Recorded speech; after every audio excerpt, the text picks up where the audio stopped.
Hindi naman kasi talaga paunahan yung pagiging successful eh. Sa totoo lang. Gets ka naman, alam ko naman minsan tayo, nakikita natin yung mga nakasabayan natin, yung mga kasama natin noon na sila medyo okay na yung buhay. Tapos tayo parang feeling natin natatrap tayo sa gantong klase ng lifestyle o gantong klase ng buhay. Minsan may kita mo yung old friend mo, may kita mo maganda na yung buhay niya. Masaya ka para sa kanya pero alam ko deep inside sa sarili mo, tinatanong mo yung sarili mo, bakit ako hanggang ngayon nandito pa rin? And hindi masama yun. At least iniintindi mo pa rin yung sarili mo, iniisip mo pa rin. Hindi yung nag-totally give up ka na okay na ako sa ganito. Kasi oo, hindi naman karera yung pagiging successful sa buhay eh. Minsan pag masyado tayo nag-overthink, masyado nating minamadali o masyado nating pinag-iisipan ng sobrang lalim yung mga bagay-bagay, umaabot sa punto na yung mga thoughts natin nagiging negatibo.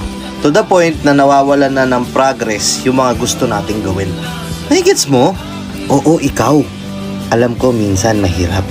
Lagi mong tinatanong yung sarili mo, especially pag mag-isa ka. Hanggang dito na lang ba ako? Pero lagi mong sasabihin sa sarili mo na hindi hanggang dito natatapos yung pangarap ko sa buhay ko. Lagi mong sasabihin sa sarili mo na dadating din yung time na ikaw naman. Ay naniniwala ako mangyayari yun.